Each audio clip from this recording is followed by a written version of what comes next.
el problema de la incontinencia fecal, porque a veces podemos ver en pacientes adultos que el paciente refiere que se le escapa la deposición, que la ropa interior la tiene como manchada, ¿no? Y entonces uno dirá, el paciente está con problema de diarrea.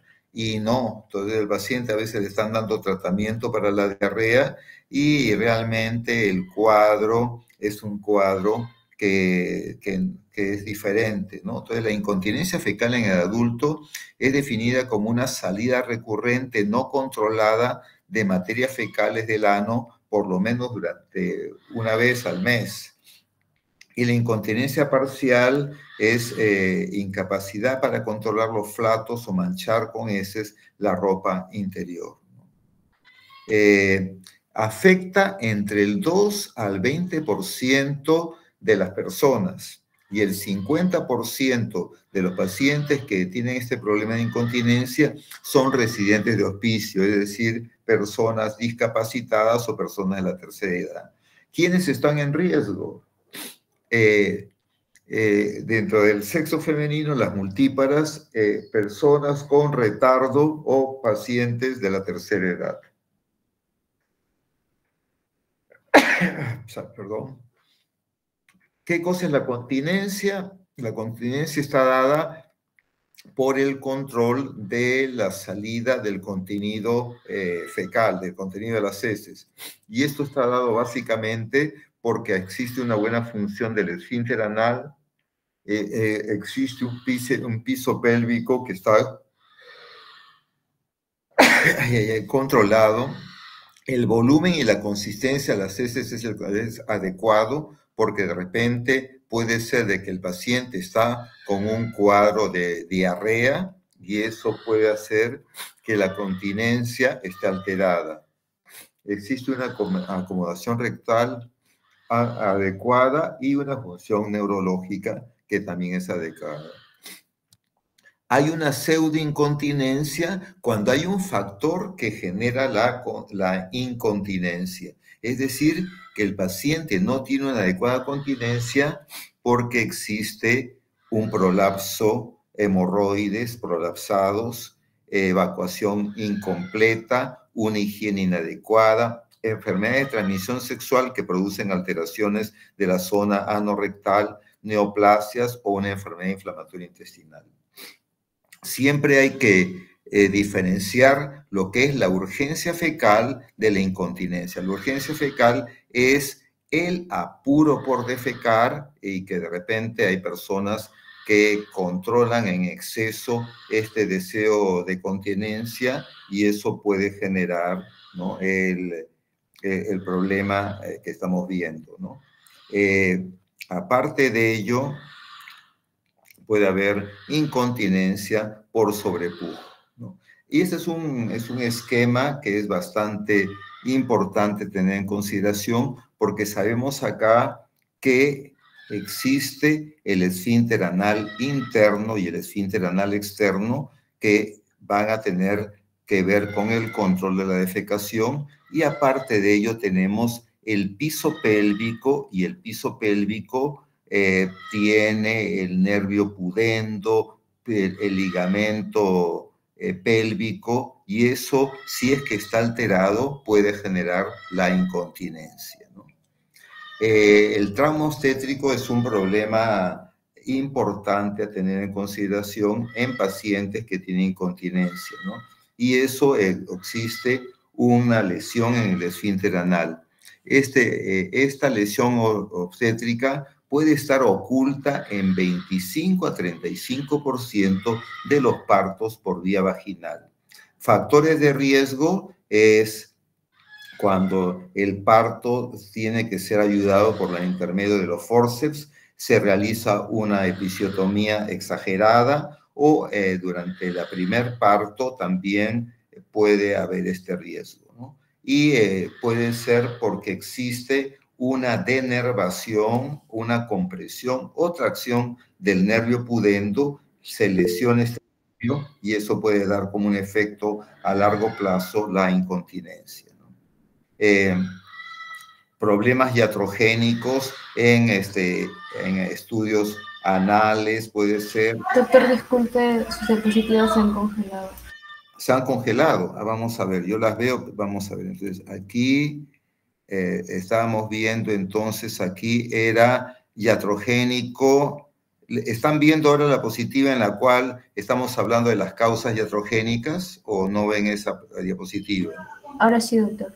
Ya, listo. Disculpe, ¿podría volver a pasar la mino 38 y la 39? Es que no la A ver, puedo pasar, por allá. favor. A ver, entonces aquí tenemos la 38, la están viendo, ¿no? Acá tenemos que los factores importantes, como habíamos visto, es el ángulo recto sigmoideo, el esfínter, tanto el esfínter anal externo como el anal interno, y también tenemos que ver la presencia de afección del nervio pudendo, el daño del piso pélvico y el daño del ligamento anorrectal que puede también estar afectado. A ver, voy a ver esto, vamos a ver, salimos de aquí y tenemos esta lámina, después luego tenemos la del trauma obstétrico que habíamos mencionado, que era importante tener esos datos de consideración, como puede haber lesiones durante el parto y saber que pensar que puede haber algún problema si es que el parto tuvo necesidad de usar forceps, se hizo una episiotomía demasiado extensa o durante en las primeríperas puede haber mayor riesgo de que ocurra esto, ¿no?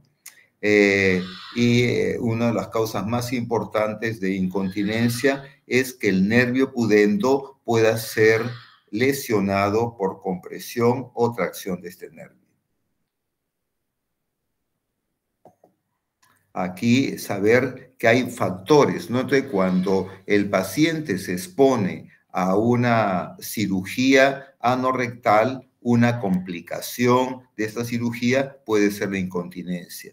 Entonces, en el paciente se puede hacer una esfinterotomía lateral interna, de repente haciendo una cirugía de hemorroides puede ser una complicación, o una fistulectomía en la cual hay una fístula perianal y si es que esta fístula se abre, ¿no? Porque habitualmente el tratamiento de la fístula es abrir el contenido de la fístula, pero si es que esa fístula atraviesa el esfínter y uno en el momento de abrir la fístula lesiona el esfínter, puede eso generar incontinencia.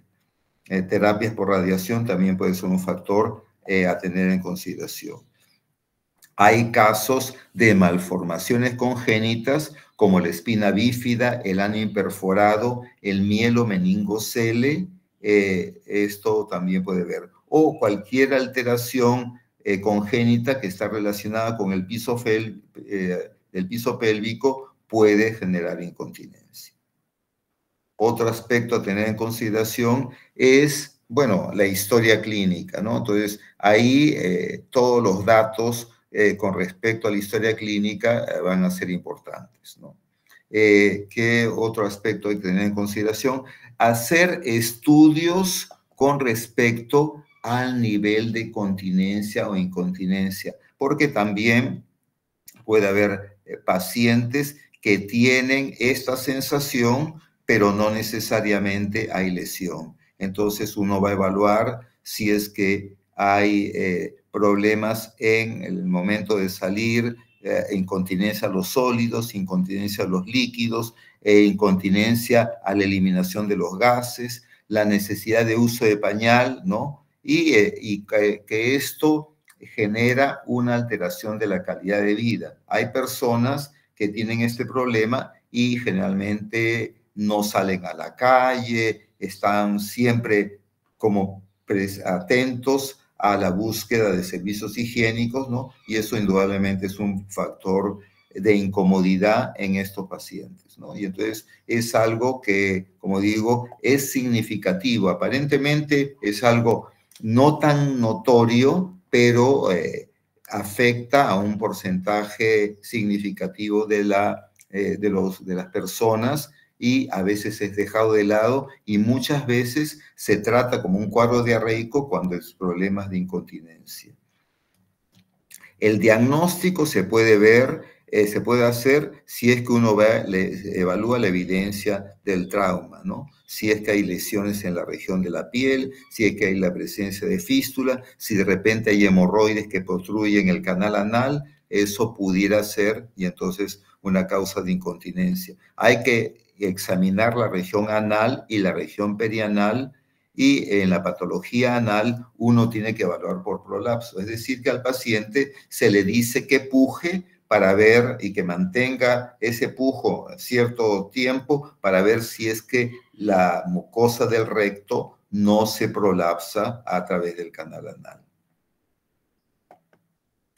Estudios diagnósticos, el ultrasonido endoanal es el diagnóstico más claro, más sencillo para hacer el diagnóstico, ¿no? En este ultrasonido endoanal, uno lo que evalúa es el diámetro de la mucosa esfinteriana y eso nos va a ayudar a determinar el grado de incontinencia. Entonces, saber que el esfínter interno es hipoecoico, el esfínter externo es hiperecoico y normalmente el grosor del cuerpo del perineo es de por lo menos 10 milímetros a más. Si es que el grosor es menos de 10 milímetros, entonces uno considera que eso es algo anormal. Acá tenemos, por ejemplo, a la izquierda, la región del esfínter anal externo y el esfínter anal interno, que son normales y que superan los 10 milímetros. En cambio, a la derecha tenemos que el esfínter anal interno se ha reducido y el esfínter anal externo casi no se ve. Y entonces esto va a hacer que el músculo no tenga una capacidad de continencia en forma adecuada. Hay estudios más complejos, como que son la manometría no rectal, en la cual los puntos rojos o amarillos, que son puntos calientes, indican la respuesta muscular al esfuerzo al defecar, ¿no? Y en este otro caso vemos que no hay una respuesta adecuada, no hay una buena presión y esto va a generar una facilidad para que se pueda escapar las heces hacia el recto y el paciente tenga incontinencia. Entonces hemos visto la ecografía y hay otros términos como para hacer una electromiografía del nervio pudendo para ver si está funcionando, ¿no? Defecografía y colonoscopía son algunos aspectos que vamos a tener en consideración.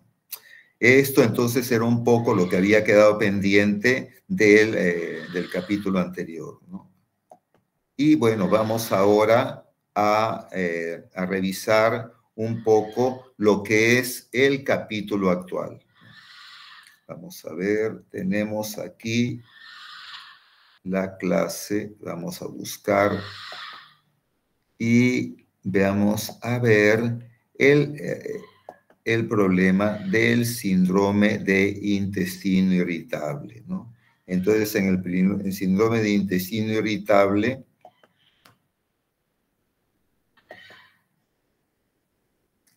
uno de los aspectos que tenemos que tener en consideración es el síndrome de intestino irritable, de obstrucción intestinal, que intestino irritable.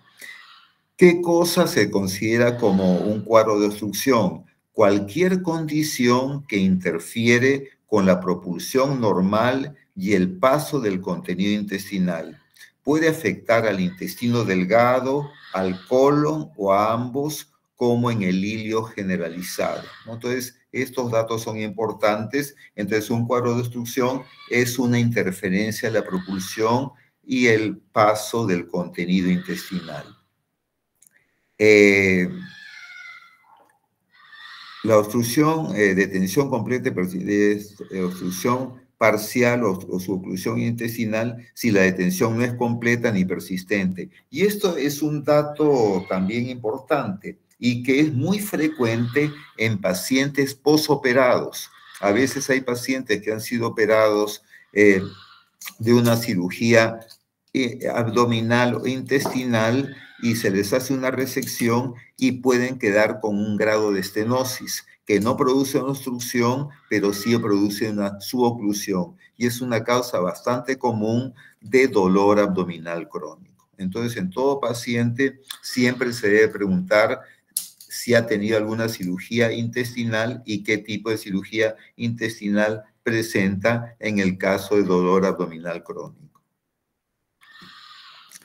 Dentro del síndrome de obstrucción intestinal hay dos grandes grupos, ¿no? El hilio mecánico o obstrucción mecánica que supone un obstáculo mecánico que impide el paso del contenido intestinal a lo largo del tubo digestivo, ya sea por causa parietal de la pared abdominal, luminal, es decir, la luz del intestino está obstruida, o extraluminal, algo que está fuera del intestino, pero que está produciendo una obstrucción. Y el hilio paralítico es una alteración en la motilidad intestinal debido a una parálisis del músculo liso y que muy raras veces requiere el tratamiento quirúrgico. No obstante, en algunos casos el acodamiento de las asas puede llevar a un factor de obstrucción mecánica, ¿no? Entonces, el hilio paralítico es muy característico de pacientes que tienen alteraciones hidroelectrolíticas en pacientes posoperados. Ahora vamos a ver un poco las causas, ¿no? Entonces, en el hilio mecánico hay peristaltismo, pero ese peristaltismo está luchando contra una obstrucción de la luz, ya sea del intestino, ya sea parietal, de lumen o extraparietal, ¿no? Y el hilio dinámico es la atonía del intestino con pérdida del peristaltismo normal en ausencia de una causa mecánica. Entonces, también puede estar presente de una forma no propulsiva como oclusión vascular mesentérica o pseudoobstrucción. Entonces, hilio mecánico, hay algo que está impidiendo el peristaltismo, el músculo funciona, pero no puede atravesar esta barrera, ¿no? Y en el hilio dinámico, más bien, el intestino, el músculo liso, no está funcionando. Causas de obstrucción intestinal mecánicas extraluminal, la más común son las adherencias postquirúrgicas. El paciente fue operado por una apendicitis, fue operado por una cirugía, una cesárea, y luego termina la operación, fue todo un éxito, pero puede quedar en algún porcentaje de los pacientes adherencias, ¿no? Y es causa aproximadamente del 50% de la obstrucción intestinal de tipo mecánico. Puede haber hernias externas como la hernia inguinal, la hernia crural o la hernia umbilical, que supone una dificultad para la progresión del contenido intestinal, y en estos pacientes también pueden desarrollar un hilio de tipo obstructivo mecánico. La presencia de vólvulos. ¿Qué cosa es el vólvulo? El vólvulo es una torsión del intestino de tal forma que se hace como un nudo, ¿no? Como un nudo, y eso también va a producir una obstrucción intestinal. Y es muy común en las alturas, es decir, que en ciudades como Cerro de Pasco, como Puno, como Juliaca, que superan los 3.400, 3.500 metros de altura, el intestino crece mucho más. Y en los pacientes pueden tener con gran facilidad un intestino grueso, muy amplio, muy largo, y eso se puede torcer sobre su propia mesenterio y se puede producir un vólvulo. Algo menos frecuente es la intususección. ¿Qué cosa es la intususección? Que la mucosa del intestino como que se desprendiera, y esa mucosa que se desprende, como si uno estuviera cortando, abriendo, por decir, un plátano, pero esa cáscara se mete hacia la luz y eso como que obstruye el intestino, ¿no? Y en este paciente puede haber un cuadro de síndrome de obstrucción mecánica. Masas extraluminales como tumores, abscesos o inflamaciones también pueden ser causas de hilio mecánico de tipo extraluminal, ¿no? Entonces, en estos pacientes va a haber la presencia de este tipo de lesión. Una hernia, una parte del intestino que se queda dentro de esta hernia y impide el pasaje. O adherencias que hacen de que el contenido tenga que, la parte extraluminal impide el pasaje también del contenido intestinal. Intraluminal, el intraluminal quiere decir que dentro de la luz puede haber un hilio biliar, un cálculo grande que puede obstruir la vía intestinal. Un besoar básicamente la presencia de sustancias como vegetales, a eso se le denomina un fitobesoar, o personas que en forma patológica se comen el pelo y pueden producir una bola de pelo, y eso sería un fitobesoar, que son los besoares más comunes.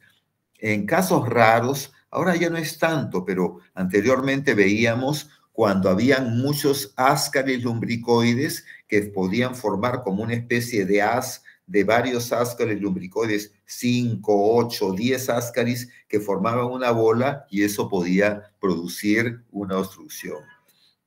Cuerpo extraño puede ser de que la persona en forma voluntaria o sin querer ha tragado algo como un corcho, un lapicero, alguna cosa que se pueda juntar con restos alimentarios y pueden producir un cuadro de obstrucción, ¿no? La impactación fecal, es decir, que personas que tienen un estreñimiento tan marcado que las heces están muy compactas, también puede ser un cuadro de obstrucción intestinal mecánica intraluminal. Obviamente, tumoraciones también, es decir, que hay un tumor del intestino delgado, un tumor del colon que crece y puede llegar a producir una obstrucción intraluminal. A veces hay algunos pacientes que debutan por una tumoración porque hacen un cuadro de tipo obstructivo y se opera y de repente se encuentra que tenía un cáncer de colon que estaba estenosando por completo la luz del intestino. Y la forma de vía parietal, ¿no? Y vía parietal son por neoplasias, alteraciones congénitas o procesos inflamatorios. Entonces, estos son otro tipo de problemas que pueden producir obstrucción intestinal de tipo mecánico, ¿no? Y esto es importante siempre diferenciar las lesiones de tipo mecánica, luminal, intraluminal, parietal o extraluminal, ¿no? Para poder hacer un estudio mucho más claro de esto. Acá tenemos entonces lo que habíamos visto, la obstrucción del intestino delgado o el intestino grueso. En el intestino delgado, la causa más común de obstrucción del intestino delgado son las adherencias posoperatorias. Una hernia, neoplasia, un vólvulo en el intestino delgado, enfermedad inflamatoria intestinal, cálculos biliares, cuerpos extraños, intussusección. El intestino grueso, la causa más común de obstrucción es neoplasia del intestino grueso. Enfermedad diverticular, se forman unos divertículos y esos divertículos pueden inflamarse y pueden producir un cuadro de obstrucción. El vólvulo de sigmoides en las personas de altura es muy frecuente, hernias, impactación fecal o procesos inflamatorios. Entonces, esta evaluación de los casos de obstrucción intestinal es importante para poder tener una impresión diagnóstica. Hay datos que nos ayudan a determinar qué tipo de obstrucción puede haber. El otro tipo de obstrucción intestinal que tenemos, que también es importante tener en consideración, es la presencia del hilio paralítico. En este caso, no hay nada que obstruya el avance del contenido luminal, pero simplemente y llanamente hay una falta de dinamismo del intestino, es decir, que no hay un peristaltismo. Esto puede ser por un problema postquirúrgico. Generalmente los pacientes que tienen una cirugía intestinal para poder operar en forma adecuada, lo que hacen es se deja un medicamento que paraliza el intestino, para que así el intestino no se hinche, no se distienda e impida evaluar bien. En cambio, con medicamentos que producen una parálisis de la musculatura, se puede evaluar bien el intestino y se puede operar en forma adecuada. Pero en algunos pacientes la recuperación de la dinamia del intestino demora y el paciente puede tener un hilio paralítico postquirúrgico por un efecto exagerado del medicamento o porque después de la operación de repente se reseca una parte del intestino y el movimiento intestinal de la parte operada no queda como antes, ¿no? Pacientes que tienen un cuadro de peritonitis, entonces a veces el paciente que tiene una apendicitis y demora mucho, de repente el paciente está hinchado, distendido, no hay ruidos intestinales porque este cuadro de inflamación ha hecho que no haya un movimiento intestinal, ¿no?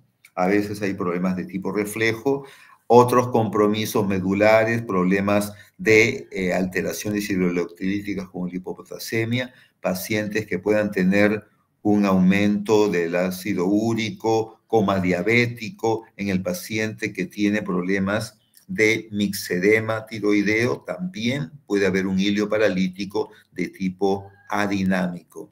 Puede haber compromiso espástico en pacientes que es muy raro, intoxicación por metales pesados, de repente obreros que trabajan en refinerías de metales y para poder disolver o separar los diferentes tipos de metales utilizan metales pesados y eso puede haber una intoxicación.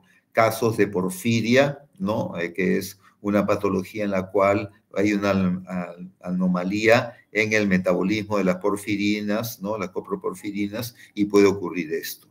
Un aspecto también hay que tener en consideración es problemas vasculares, especialmente en la tercera edad, en la cual puede haber una falta de irrigación sanguínea del intestino y se produce, al no tener irrigación, no hay dinamia, no hay funcionamiento y el paciente puede tener este problema de obstrucción intestinal por un hilio paralítico. Aquí se ve muy tenuemente el dato. A ver, vamos a ponerlo un poquito en grande. Aquí vemos que el paciente cuando tiene el problema de obstrucción intestinal, esta obstrucción intestinal va a producir que exista una acumulación de gas y eso va a producir distensión abdominal y hay una fermentación bacteriana aumentada y también va a haber mayor secreción salival, gástrica, biliopancreática, intestinal y el paciente también puede tener aumento del contenido de gas y de líquido en el intestino y eso es lo que pueda tener el paciente a veces en los pacientes que tienen un cuadro de tipo obstructivo, estos ruidos metálicos, porque hay más aire, en este caso gases, y también hay líquido y ese sonido del aire con el líquido puede dar un tono metálico. Entonces uno puede encontrar un problema de peristaltismo aumentado y sonido metálico que nos hace pensar que el paciente tiene un cuadro de obstrucción intestinal de tipo mecánica. Porque en el paciente que tiene una falta de dinamia del intestino, el abdomen está distendido, pero hay una ausencia de ruidos. El estómago, el intestino, el abdomen está totalmente silencioso. Y todos estos casos, si es que uno no tiene un control adecuado del cuadro, esto va a producir vómitos, edema, no va a producir alteraciones electrolíticas. Si es que uno permite que el cuadro siga, va a haber un aumento de proliferación bacteriana y esto puede llevar a un cuadro de translocación bacteriana y un cuadro de sepsis, ¿no? Entonces, en estos casos uno tiene que hacer un diagnóstico claro y definitivo del cuadro de obstrucción intestinal. Luego de ello, vamos a ver entonces, de acuerdo a las edades, qué uno debe pensar como causa de obstrucción intestinal. Y aquí vemos que en el recién nacido, el hilio meconial, el meconio, que es el contenido del intestino del recién nacido, pudiera quedar retenido y pudiera ser una causa de obstrucción intestinal. La enfermedad de Hirschsprung, que es lo que llaman el megacolon agangliónico, que es la ausencia de plexos mientéricos en la parte distal del colon que hace que no exista propulsión. Es decir, que los plexos mientéricos son los que conducen el peristaltismo del músculo y si hay ausencia de plexos mientéricos en esta enfermedad,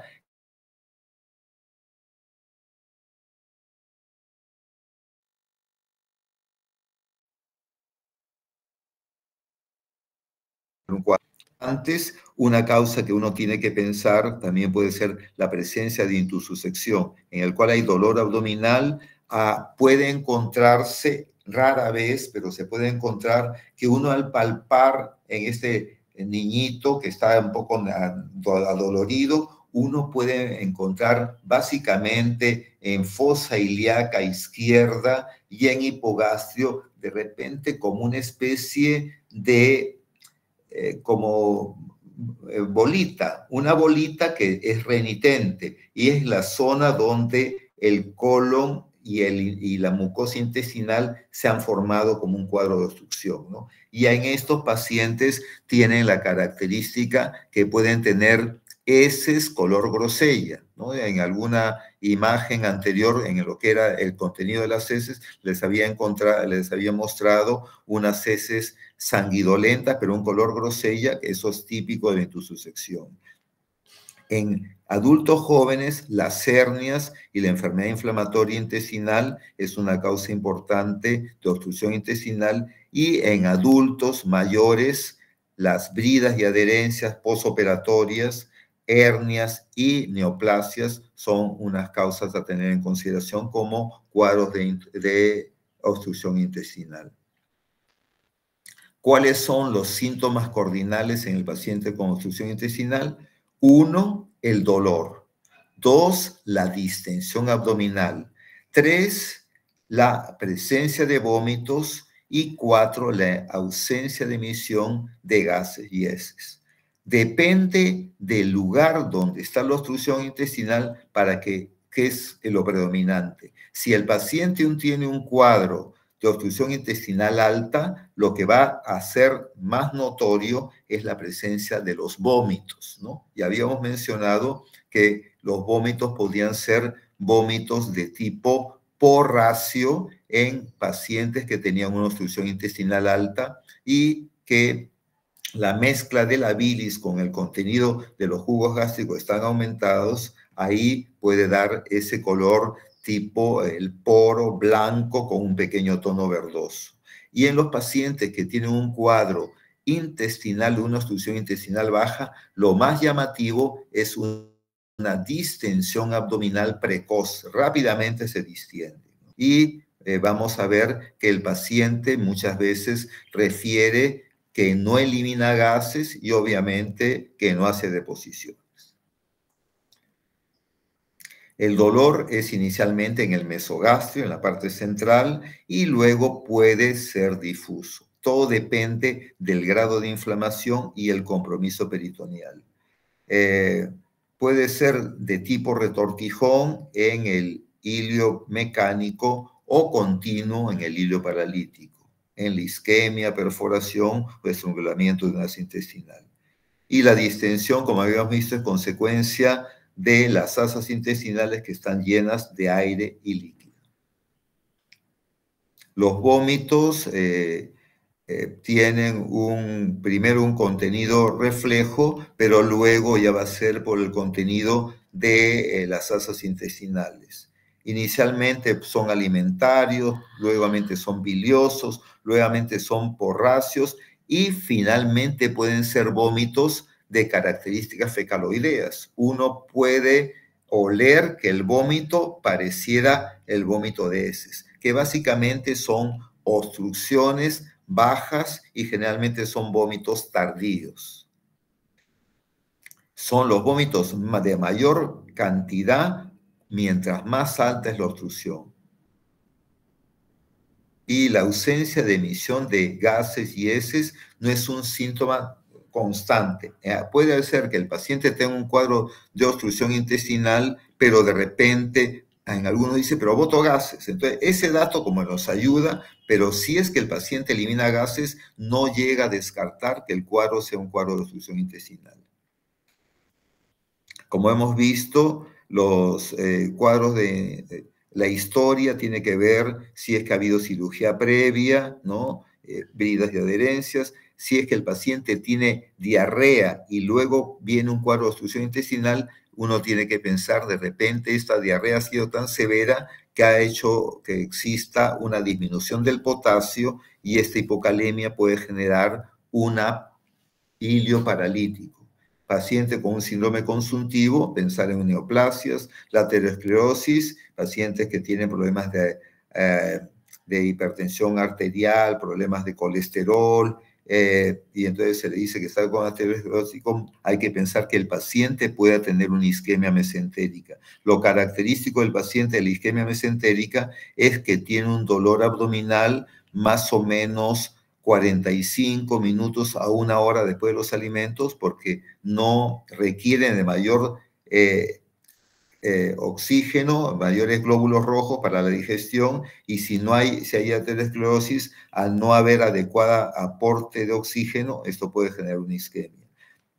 Diabetes mellitus, cetoacidosis, procedencia aldina, vólvulo, litiasis biliar, un hilio biliar, y trastorno de personalidad es personas que comen cosas, cartón, comen pelos, y eso puede generar un BSOAR. Indudablemente el examen físico, uno tiene que ver la fase de dolor, si es que hay signos de deshidratación en el abdomen, si hay una distensión abdominal, siempre ver cicatrices operatorias, porque como lo que hemos visto es que el paciente puede presentar como dato importante de causas de obstrucción la presencia de bridas y adherencias que casi siempre son secundarias a una operación previa, ¿no?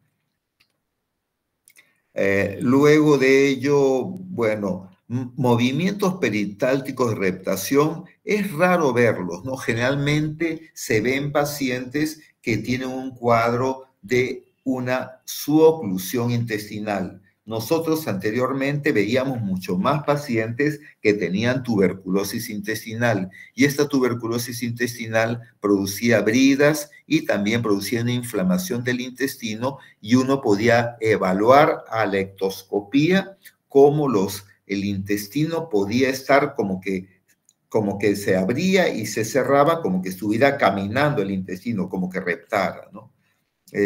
Pero es poco frecuente esta observación en el examen clínico.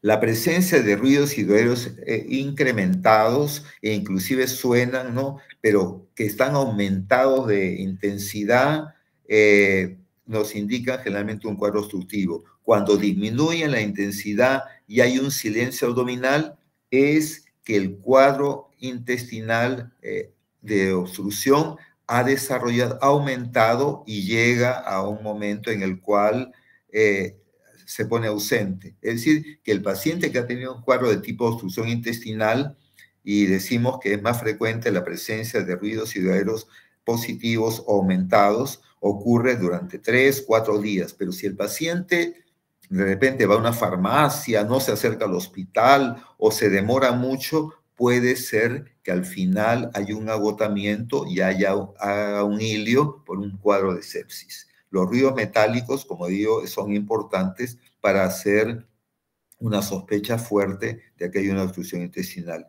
Y a la percusión, como hay mayor cantidad de aire, el abdomen va a estar timpánico.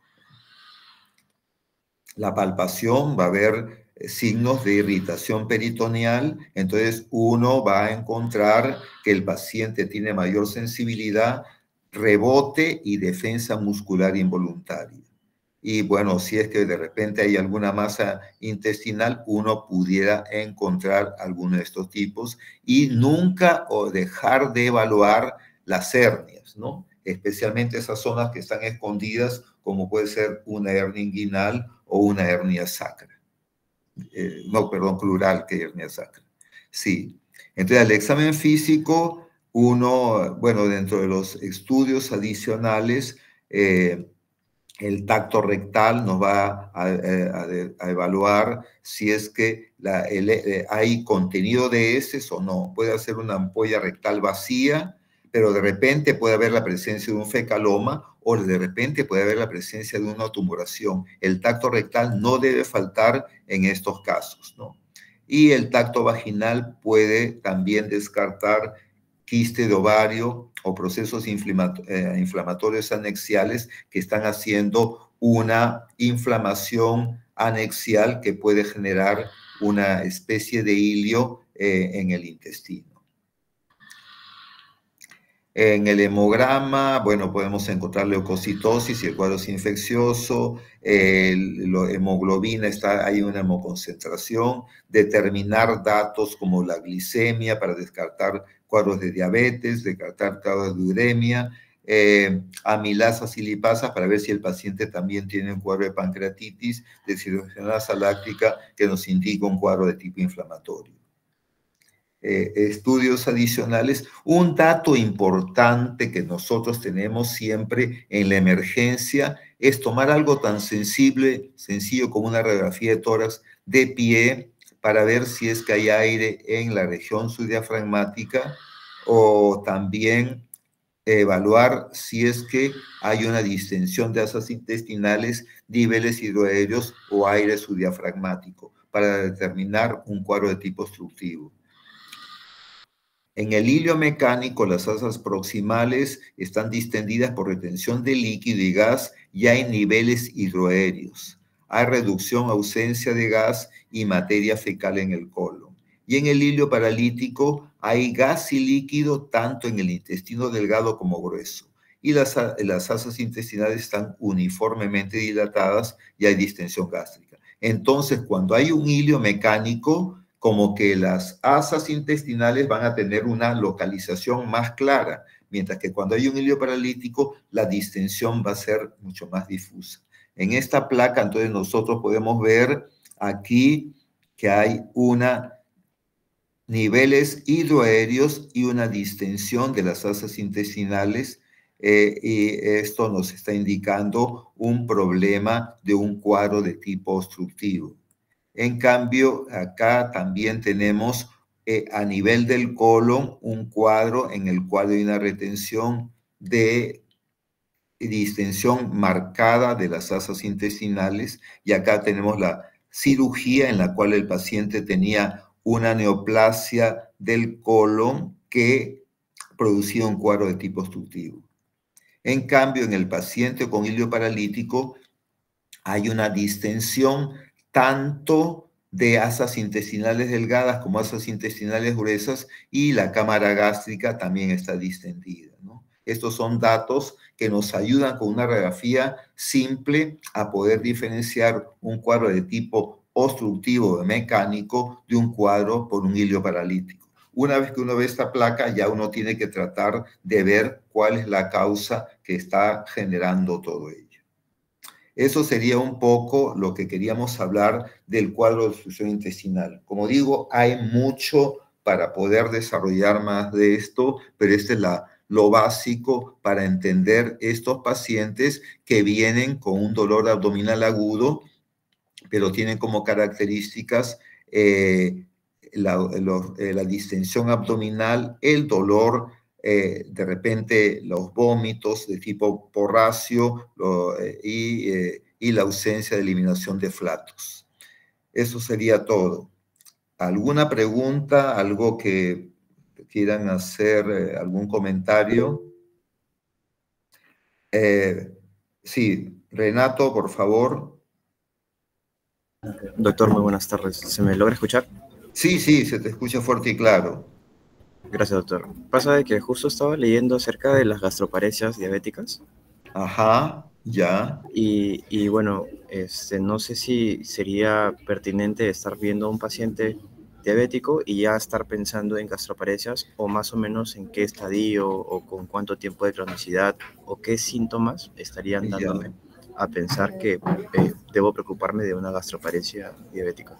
Claro, la gastroparesia diabética es un cuadro que es sumamente común en los pacientes diabéticos. El paciente diabético tiene un problema vascular, y ese problema vascular, la acumulación de azúcares a nivel de los vasos sanguíneos y a nivel también de las terminaciones nerviosas, hace que el peristaltismo del intestino esté alterado. Pero no llega a cuadros de obstrucción intestinal, sino que lo que el paciente tiene es una sensación de llenura, una sensación de digestión lenta. Son pacientes que pueden tener cuadros de estreñimiento, ¿no? Y básicamente lo que tenemos nosotros que hacer en estos pacientes es tratar que los niveles de azúcar, los niveles de glicemia de los pacientes se normalicen. En la medida que el paciente sigue su tratamiento y controla sus niveles de glicemia, la